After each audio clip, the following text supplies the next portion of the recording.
এটা বরাবরই আমি সেই আমার বিয়ের পরের থেকেই আমি দেখে আসছি, আমার বাপির বাবা বাড়ির কোনো কাজেই হাত দেয় না। আমার বিয়ের পর থেকে এক গ্লাস জল পর্যন্ত গড়িয়ে খায় না।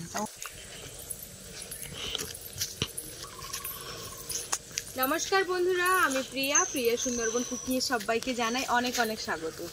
তো বন্ধুরা, আজকে একটু বাগান বাড়ির দিকে চলে এলাম। ভাবছি একটু বাগান বাড়ির কাঠকুটোগুলো পরিষ্কার করব। তো ভাবছি আজকে বাগান বাড়ির কাঠগুলো একটু পরিষ্কার করব। পরিষ্কার বলতে ওই জ্বালানি কাঠগুলোই আর কি গোছাবো। বন্ধুরা, এখন শীত পড়ে যাচ্ছে আস্তে আস্তে, তো শীতের আবহাওয়া কিন্তু আমাদের এদিকে চলে এসেছে।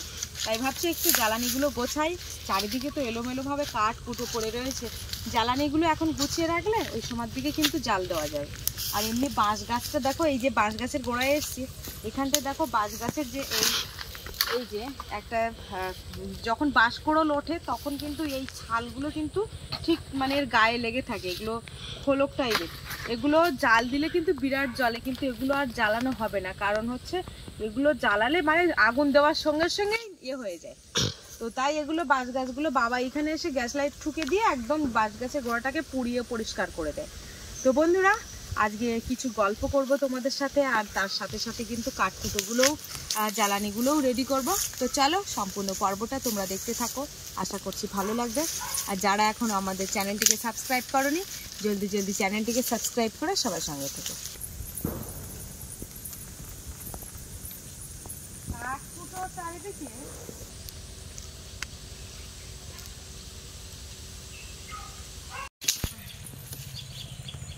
কাঠগুলো কিন্তু দেখতে পাচ্ছি সব শুকনো হয়ে গেছে। এই শুকনো কাঠগুলো আমি এখন এই জায়গাতে গুছিয়ে রাখবো বন্ধুরা।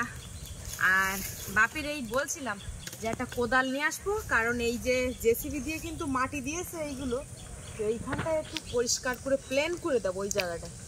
কারণ ওইখানটায় প্লেন করে দিলে একটু এইখানে একটু রান্না বান্না করা যাবে। এখন ফিস্টি হ্যাঁ, রান্না বান্না খাওয়া দাওয়া করে একেবারে বাড়ির দিকে যাব। এইখানে কাঠ কুটো সব রয়েছে, তাহলে এখানে শোভাও যায় না, হাওয়া হয় প্রচুর। গরমকালে তো আমরা সব মানে মাদুর পেতে সব এইদিকেই শোয়া, আর শীতকালে তো শুতে হেভি লাগে। কাঠগুলো এক বছর কিন্তু ভিজেছে, তা কিরকম শক্ত দেখতে পাচ্ছ, বিরাট শক্ত।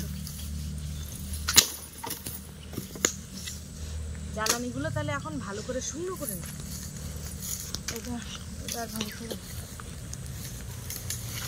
এদিকে একটা ইট দিয়ে উনুন করবো। হ্যাঁ, ইট দিয়ে উনুন তুলবো, ওখানে তুলে এই জায়গাটায় রান্না করতে হবে।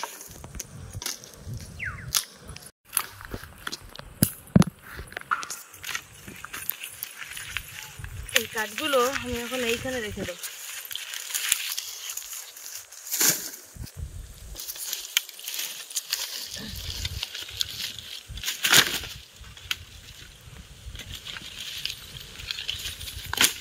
এই যে এইখানে রাখলাম তার একটা কারণ আছে, মানে সকালবেলা যখন সূর্য ওঠে তখন আগে এই দিকটাই টানা রোদ পড়ে। এই রোদ পড়ার জন্য কিন্তু কাঠগুলো এইদিকে দিলাম যেন তাড়াতাড়ি শুকনো হয়ে যায়। আর কদিনের মধ্যে এই জায়গাটা পরিষ্কার করব, কারণ এইখানে এবার থেকে রান্না বান্না করব। ভাবছি যে দুপুরবেলা করে এইখানে রান্না বান্না করে খাওয়া দাওয়া করে বাড়ির দিকে যাব।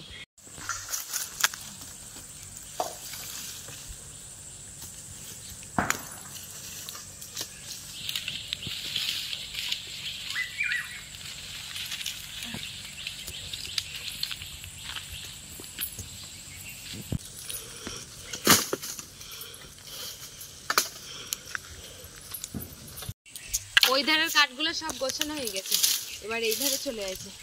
ওই বাঁশ গাছ কাটলো গত বছর, সেই বাঁশ গাছের সেই কঞ্চি কিন্তু সব এই ফেলানো, সেই কঞ্চি কিন্তু সব শুকনো হয়ে গেছে। আর এই কঞ্চি কিন্তু একবার উনুনে দিলেই দাউ দাউ দাউ দাউ করে জ্বলে। কঞ্চির জ্বলা অন্যরকম, দারুণ জ্বলে কঞ্চি। এইগুলো এখন কাঠগুলো ভাঙিয়ে রেডি করে রেখে দেই, তারপরে আজকালের মধ্যে দেখি ওই জায়গাটা পরিষ্কার করে এবার তো বাইরে রান্না করবো, দেখা যাক কি হয়। উনুন তৈরি হচ্ছে তো, উনুন ওটা তো কাকিমাদের উনুন, তোমার ওই ছোট ঠাম্মির উনুন। ও উনুনটা ছোট ঠাম্মির, আমার তো মনেই নেই ছোট ঠাম্মির উনুনটা। উনুন, ঝাঁটা, কোস্তা, ওমা আমি কি তোমাকে একটু হেল্প করে দেবো? না না না না, তোমার হাত দিতে হবে না, হাতে লাগবে। আমার এইটাই কুঞ্চি ভাঙতিস, তাই এক জায়গায় ফুটে গেছে, তাই দেখো হালকা একটু রক্ত বেরিয়ে গেছে। তোমার হাত দিতে হবে না। আমি দিচ্ছি, দাঁড়াও ক্যামেরাটা অফ করি। না না না না, তোমার হাত দিতে হবে। দেখেছো এই কুঞ্চির গায়ে দেখো, এক্ষুনি আমার বাড়ি খেয়েছে, হাত দিতে হবে না।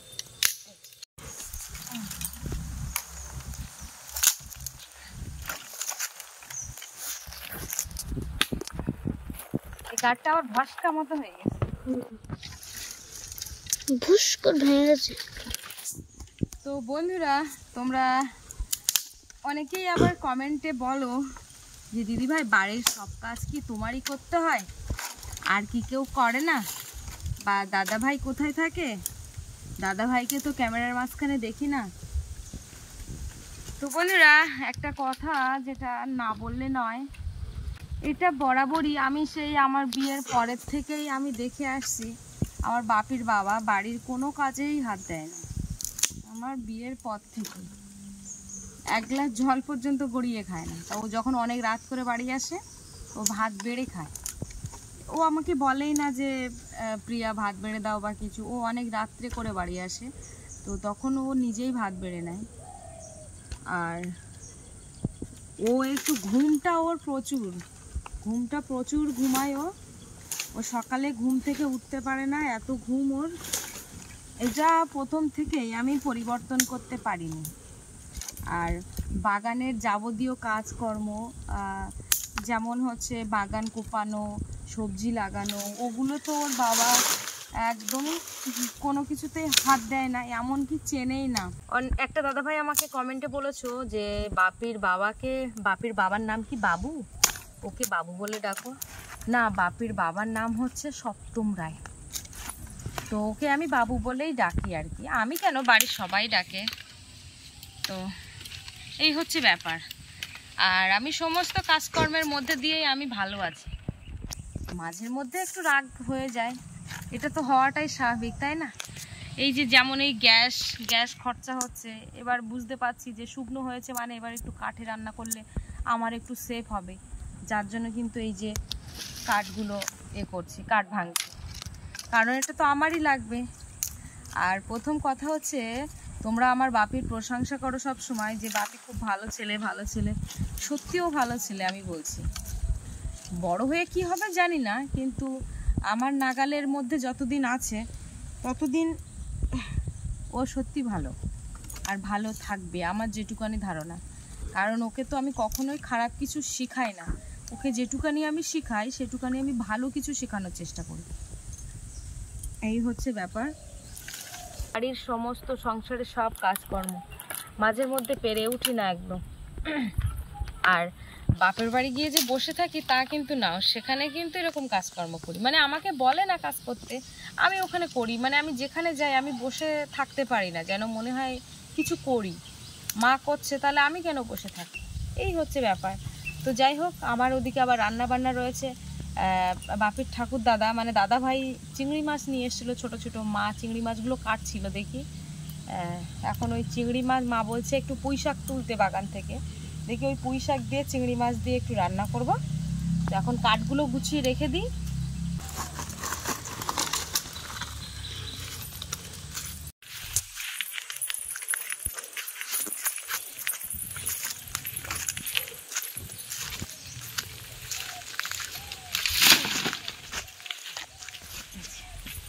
সেই লাগানো গাছে কিন্তু ঢেঁড়স হয়েছে। বাবা, ঢেঁড়সের গায়ে হাত দেওয়া যাচ্ছে না, কি ধার। এই একটা আমি হাত দিচ্ছি তো আমার হাত চুলকে। হাত চুলকাচ্ছে, গায়ে কাঁটা হয়ে গেছে। চলো দেখি ওই ভাজার মধ্যে দিয়ে দেবো, ওখানে একটু বরবটি ভাজা করব, সেই ভাজার সাথে দিয়ে দেবো। আর এই যে মাচাটা দেখতে পাচ্ছ বন্ধুরা, আস্তে করে ক্যামেরা নিয়ে যাও, এই মাচাটা কিন্তু বাবা তৈরি করেছে, এটা লাউয়ের মাচা। বন্ধ করো। বন্ধুরা, এই লাউ গাছ কিন্তু একটাই লাউ গাছ, তাই একটা লাউ গাছ যদি লাউ ধরে তা কিন্তু খেয়ে পারা যায় না। পুরো এই মাচাটা পুরো ভোর ভোর হয়ে গেছে। ওটা এই দেখো, এখানে সরু সরু পুঁই শাক হয়েছে। এই পুঁই শাকগুলো অল্প কিছু পুঁই শাক তুললে হয়ে যাবে। ঠিক আছে, বিনা সারের পুঁই শাক বন্ধুরা। পুঁই শাকগুলো সরু সুতোর মতো হলে কি হবে, টেস্টই কিন্তু দারুণ।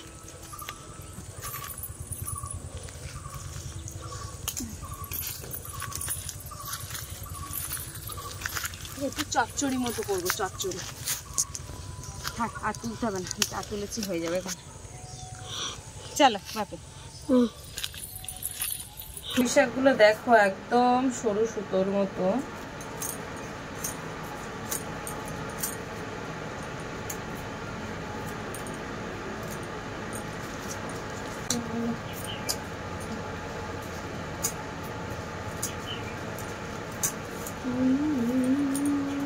পেঁয়াজগুলো খুব এখন পচে যাচ্ছে, তো এখন এই যে দেখো মুখটা কিরকম পচে, এই যে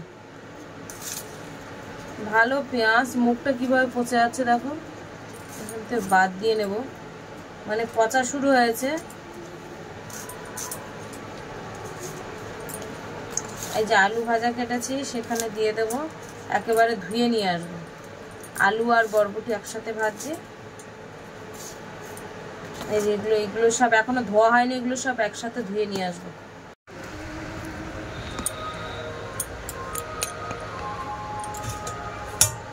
বন্ধুরা কালকের এখানে লুচি ভেজেছিলাম, আর এই যে দেখো এই তেলগুলো বেশি রয়েছে, তেল একটু ঢেলে নেব।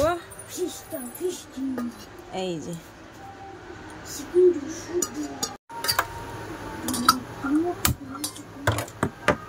এই যে কালকের মাছ ভাজা রয়েছে, এখানে ফ্যাসা মাছ রয়েছে, আর এই যে এখানে চিংড়ি মাছ রয়েছে। এখন একটু লবণ হলুদ মাখিয়ে নেব, লবণ দিয়ে দেবো। এর মধ্যে আলু বরবটি আর দুটো ঢেঁড়স রয়েছে, লবণ হলুদ দিয়েছি। এবারে লবণ হলুদ দিয়ে ভালোভাবে নাড়াচাড়া করে ঢেকে দেবো। তাড়াতাড়ি লিখে নাও, তাড়াতাড়ি লিখে নাও, জোরে একটু পড়া দেখি, শোনাও দেখি। 18 কোটের নামটা একটু বলো।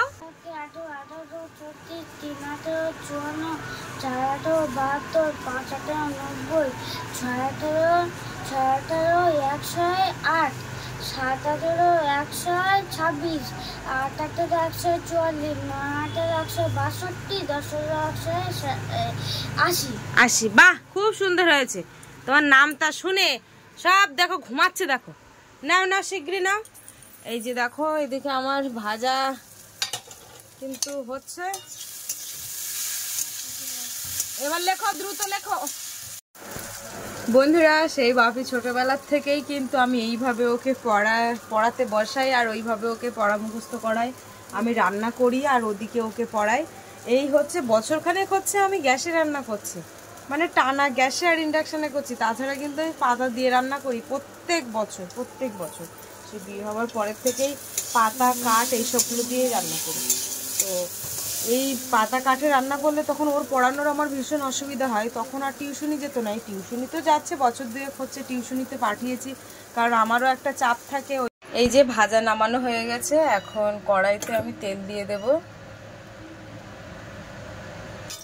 চিংড়ি মাছগুলো ভাজবো এবার।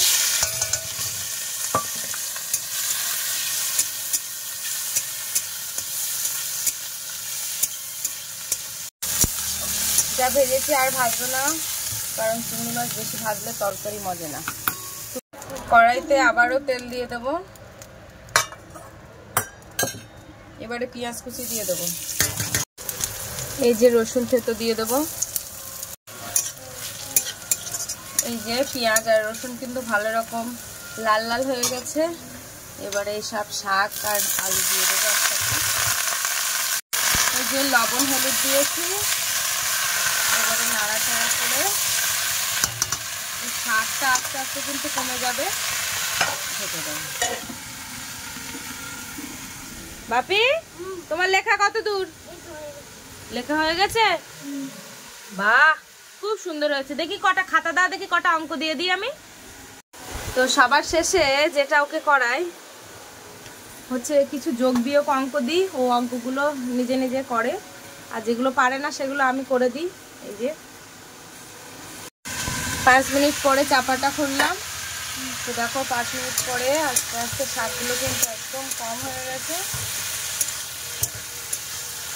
এবারে এই ভেজে রাখা চিংড়ি মাছগুলো দিয়ে দেবো।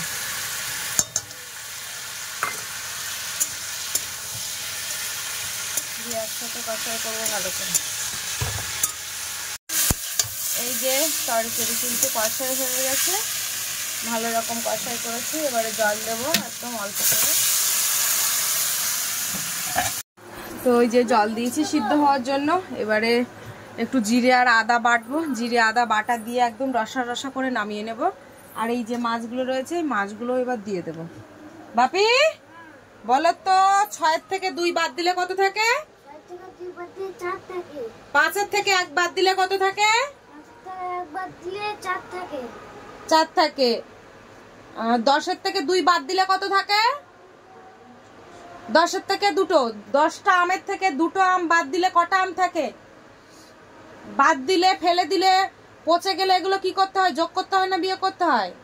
বিয়োগ করতে হয়। তাহলে ফেলা, ফটফট পর 10 ফেলাও, 10 থেকে 2 দাও, নিচে দিয়ে বিয়োগ করো দেখি ঝপ করে, তাড়াতাড়ি করো। 10টা আম থেকে 2টো পচে গেলে হ্যাঁ থাকে 7টা। 7টা থাকে। তোমার হাতে কটা আঙ্গুল? এই হাতে কটা আঙ্গুল? হাতে 5টা। ও হাতে কটা আঙ্গুল? 5টা আঙ্গুল। তাহলে 2 হাতের থেকে 2টো আঙ্গুল বাদ দাও, এই 2টো বাদ দাও। হ্যাঁ, এবারে টোটাল কটা আঙ্গুল আছে গোনো? 1 2 3 4 5 6 7 8টা। তাহলে 10 থেকে 2 বাদ দিলে কটা থাকে? 8টা। ঝটপট করে এরকম মুখে উত্তর দিতে হবে, ঠিক আছে? 8 থেকে 1 বাদ দিলে কত থাকে? 8 থেকে 1 বাদ দিলে 7 থাকে। হ্যাঁ, এরকম ঝটপট করে করতে হবে। এবার বই গুছাও, ঝটপট করে বই গুছিয়ে নাও। তুমি 1 থেকে 15 কোট পর্যন্ত একটু নামতে আমার মানে পড়তে পড়তে বইটা গুছিয়ে নাও, আমি তার মধ্যে মশলা বেটে নিই। এই যে তরকারি কিন্তু ফুটছে, এই মাছগুলো দিয়ে দেবে, কারণ এই মাছগুলো থাকলে নষ্ট হয়ে যাবে। ওখানে ওর থেকে তরকারিতে দিয়ে দিই, একেবারে ভালো হবে। ওখানে আলুটা এখনো শক্ত রয়েছে।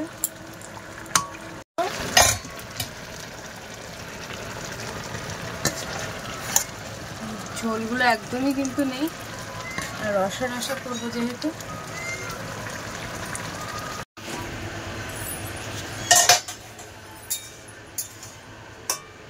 রান্না কিন্তু একদম প্রায় রেডি হয়ে গেছে।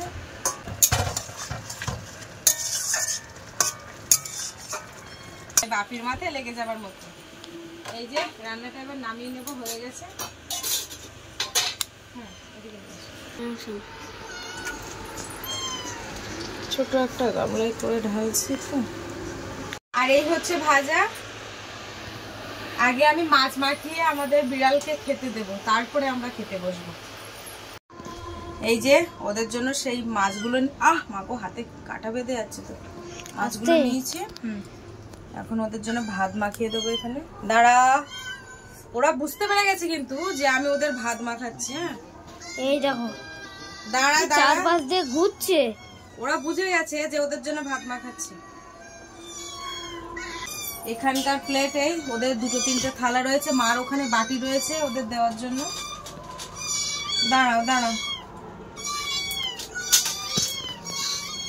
শুধু ডাকছে দেখো। আসো আসো, এলো, আসো আসো আসো আসো, খেয়ে নাও। দেখো, শুধু আগে মাছগুলো তুলে তুলে খাবে, আগে মাছগুলো তুলে তুলে খাবে, তারপরে অন্য কিছু। তোমরা অনেকেই কমেন্ট করো, অনেকে বলতে 2-1টা কমেন্ট আমি দেখেছি যে বাড়িতে বিড়াল রাখো কেন, বিড়ালের লোম পাতে গেলে পেট খারাপ করবে, শরীর খারাপ করবে, বিড়াল দেখলে ঘেন্না লাগে। তো আমি তাদেরকেই বলছি, দেখো আমি ছোটবেলা থেকে আমার বাপের বাড়িতেও বিড়াল আর বিড়াল কুকুর বাড়িতে রয়েছে। আর এমনকি রাস্তায় যতগুলো বিড়াল কুকুর দেখতে পাই, বিড়াল দেখতে পেলে তো বাড়িতে নিয়ে আসবোই। আমি যেমন, আমার দেওরও সেরকম। তো যাদের ঘেন্না লাগে আমি তাদেরকে বলবো, তাদের যদি ভালো না লাগে তারা দেখো না, কারণ আমি পশুকে অনেক পছন্দ করি, ভালোবাসি। তারা অবলা জন্তু, তাদেরকে খেতে দেবো না তো কাদেরকে খেতে দেবো? আর আমরা সেরকমভাবে বিড়ালের লোম অবস্থায় দেখে খাওয়া মানুষ না। এরকম যারা আমার কন্টিনিউ ভিডিও দেখো, আশা করছি তোমরা বুঝতে পারো যে আমরা কীরকমভাবে থাকি বা কীরকম। এই হচ্ছে ঘরের অবস্থা। এই ভাঙা ঘরের মধ্যে যতটুকানি পারি আমরা গুছিয়ে রেখে ভালোভাবে থাকার চেষ্টা করি। তো যাই হোক, এইটুখানি বলা। তো 2টো কমেন্ট আমার এসেছিল, ভীষণ খারাপ কমেন্ট, তো দেখে একটু খারাপ লাগলো, স্বাভাবিক খারাপ লাগারই কথা, যে আমরা নাকি বিড়ালের লোম খাই। তো বিড়ালের লোম খেলে কি আজকের আমাদের এই অবস্থা হতো? এতদিন তো আমাদের হসপিটালে ভর্তি থাকতে হতো, তাই না? তো যাই হোক, এখানে ভাত বাড়া হয়ে গেছে, তো এখন ভাজা নেব, নিয়ে বাইরে যাব প্রচন্ড গরমের মধ্যে। এই যে এখন ভাত নিয়ে বসেছি, ডান হাত সামনের ক্যামেরায় ভিডিও করছি। এটা কিন্তু ডান হাত, আবার বাম হাত দেব না কেন? এটা কিন্তু ডান হাত, সামনে ক্যামেরা করছি বলে বাম হাত দেখাবো। সকাল থেকে বাপি অনেক কাজকর্ম করেছে।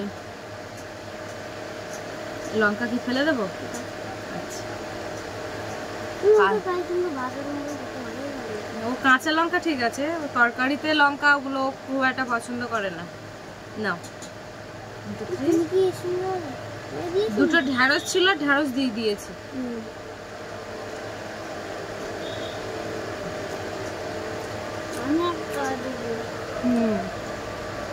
এবার কিন্তু সবজি উঠবে, মানে লাগাইনি, লাগাবো এবার সবজি।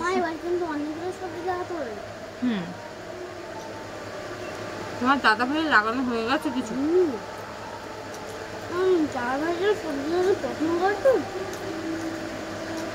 ওলকপি গুলো তো বাগানো পুরো লাগানো কমপ্লিট হয়ে গেছে। বেগুন গাছগুলো কি হচ্ছে তো কি জানে, বেগুন গাছে ফুল আসা বেগুন গাছ নষ্ট হয়ে যাচ্ছে। তো যাই হোক বন্ধুরা, আজকে খাওয়া দাওয়ার পর্বে এখানে ভিডিওটা শেষ করছি।